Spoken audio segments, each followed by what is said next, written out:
Hello everyone, আসসালামু আলাইকুম। আমি ইশরাত কথা বলছি নুসরাত ভিলা 17 ইউটিউব চ্যানেল থেকে। আশা করি সবাই ভালো আছেন এবং চারপাশের সবাইকে নিয়েই ভালো আছেন।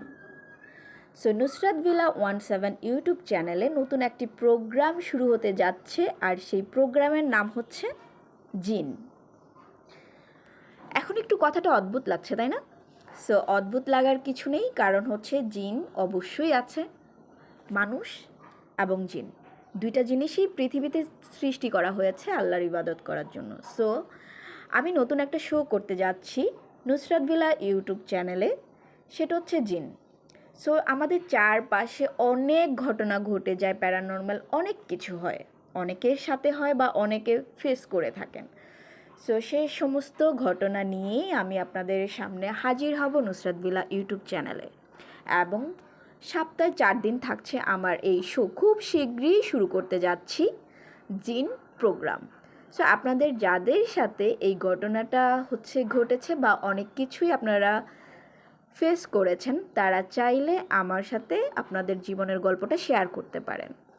এবং ইউটিউবের কমেন্ট সেকশনে গিয়ে আপনারা চাইলে কমেন্টে জানাতে পারেন বা আমাকে ইমেল করতে পারেন যে আপনাদের সাথে কখনো এরকম প্যারানর্মাল ঘটনা ঘটেছে কিনা।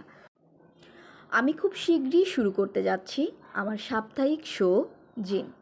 সো যারা জিনের গল্প শুনতে চান বা যাদের সাথে এই ঘটনাগুলো ঘটে গিয়েছে, তারা অবশ্যই আমার চ্যানেলটি সাবস্ক্রাইব করবেন এবং থাকতে হবে নুসরাত ভিলা 17 ইউটিউব চ্যানেলের সাথে।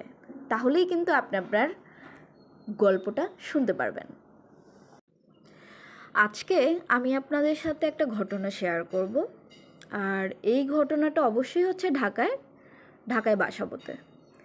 বিশেষ করে ঢাকায় আমরা ম্যাক্সিমাম যারা থাকি তারা কিন্তু জিন এই ওয়ার্ডটা আমরা বিশ্বাসই করতে চাই না। হ্যাঁ, যে জিন আছে, এবং কি অনেক বড় বড় যারা সাইকোলজিক্যাল ডক্টর আছেন বা যারা খুব হায়ার এডুকেটেড, তারাও কিন্তু বিশ্বাস করে না যে জিন বলে কোনো কিছু থাকতে পারে বা আছে। তো ঢাকার ম্যাক্সিমাম এই জিনগুলা যে দেখা যায় পুরানো বাড়ি বা পুরানো কিছুতেই থাকে। তো সেরকমই একটা পুরানো বাড়ির ঘটনা আজকে আমি আপনাদের সাথে শেয়ার করব, যেটা ঢাকা বাসাবোতে এই ঘটনাটা। এটা আমার ফ্রেন্ডের কাছ থেকে আমার শোনা। তারা একদিন সবাই মিলে অনেক রাত পর্যন্ত আড্ডা দিচ্ছিল। অনেক ফ্রেন্ড সার্কেল হলে যা হয়, অনেক রাত পর্যন্ত আড্ডা দিচ্ছিল। তারা সবাই গল্প করতেছিল, সব কিছুই ঠিক আছে। তো বাসাটা ছিল এল সিস্টেম বিল্ডিং। যাদের এল সিস্টেম বিল্ডিং আছে বা যারা বুঝেন তারা বুঝবেন যে ওই বাসাটা ছিল এল সিস্টেম বিল্ডিং এবং আলাদা আলাদা করে ভাড়া দেওয়া ছিল। তো তারা ওখানে ভাড়াই থাকতো। তো ভাড়া থাকতে থাকতে হয় না যে পাশের ইয়াতে ভালো সম্পর্ক হয়ে গিয়েছিল। তো অনেক রাত সবাই আড্ডা দিচ্ছে। আড্ডা দেওয়ার ওই বাড়ির আমি বলে নেই, ওই বাড়ির কর্নারে নাকি একটা মেহেদি গাছ ছিল। মেহেদি গাছটা বেশ বড় ছিল, মেহেদি গাছ। তো তারা যখন অনেক রাত্রে আড্ডা দিচ্ছিল, ঠিক আমরা মেয়েরা তো নূপুর পায়ে দেওয়া পছন্দ করি। মেয়েরা হাঁটলে যেমন একটা শব্দ আসে, নূপুর থেকে কিন্তু একটা শব্দ আসে। তো তখন রাত নাকি 3:30 বাজে। 3:30 বাজে নূপুরের শব্দ আসছে, মানে একদম ধিমি ধিমি নূপুরের শব্দ আসতেছে। এটা সবাই শুনতেছে যে নূপুরের শব্দ আসতেছে। তো খুব একটা কেউ পাত্তা দিচ্ছে না, নূপুরের শব্দটাকে খুব একটা কেউ পাত্তা দিচ্ছে না, যে কোথাও না কোথাও বা হয়তো বা চাবির শব্দ বা কিছু একটা শব্দ আসতেছিল।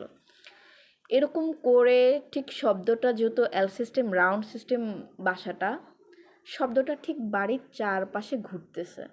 মানে কেউ যে একজন হাঁটতেছে এটা বোঝা যাচ্ছে যে কেউ একজন হাঁটতেছে, সেই জন্য শব্দটা ওরা অনেকক্ষণ পর খেয়াল করলো যে শব্দটা একবার বাড়ির ওই কর্নারে যাচ্ছে মেহেদি গাছের দিকে, আবার ওদের দরজার সামনে পর্যন্ত আসতেছে। এইভাবে প্রায় 20 মিনিট হয়ে গেছে যে পায়ের নূপুরের শব্দ আসতেছে। তো এরকম করতে করতে না ওরা সবাই ভয় পেয়ে গেছে। ভয় হয় না যে অনেক রাত্রে যখন এরকম নূপুরের শব্দ আসে, তখন কিন্তু স্বাভাবিক ভয় পাওয়াটা। এবং একজন উকি দিয়ে দেখার ট্রাই করতেছিল যে বাইরে কিছু দেখা যায় না। আর আমি বলে নিই, বাসাটা ছিল যে 3 তলা, আর ওরা থাকতো যে নিচতলাতে।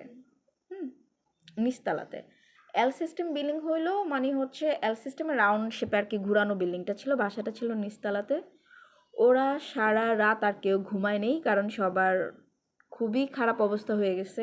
এইভাবে হচ্ছে নুপুরের শব্দ আসতেই ছিল। আর মেহেদি গাছটা নাকি হচ্ছে কোনো বাতাস নাই, কোনো কিছু নাই, এত বাতাস হচ্ছে যে বাতাসে মেহেদি গাছ হচ্ছে একদম ভেঙে যাচ্ছে এমন অবস্থা। তাদের ওই দিনকার অবস্থাটা আসলে খুবই খারাপ ছিল। এবং এই ঘটনাটা তাদের সাথে কন্টিনিউয়াসলি হচ্ছিল, সারা রাত এইভাবে চলে যাচ্ছে। ঠিক যখন ফজরের নামাজের আজান দিল, সাথে সাথে কোনো শব্দ নাই, একদম সাথে সাথে শব্দটা স্টপ হয়ে গেছে। তো এইরকম ঘটনা আমাদের অনেকের সাথেই ঘটে, বা অনেকের সাথেই ঘটেছে, বা অনেকেই ফেস করে। তো এরকম হচ্ছে ঘটনাগুলো নিয়েই হচ্ছে আমি আপনাদের সাথে হচ্ছে শেয়ার করব আমার যে নতুন শো আসছে জিন। সো আজকে আমি এতটুকুই শেয়ার করলাম আপনাদের সাথে। আশা করব যে আপনারা সবাই আমার এই চ্যানেলটির সাথে থাকবেন এবং চ্যানেলটি সাবস্ক্রাইব করবেন, শেয়ার করবেন এবং অন্যদেরকে শোনার সুযোগ করে দেবেন। সবাই ভালো থাকবেন, সুস্থ থাকবেন, এই কামনাই করি। আজকের জন্য আল্লাহ হাফেজ।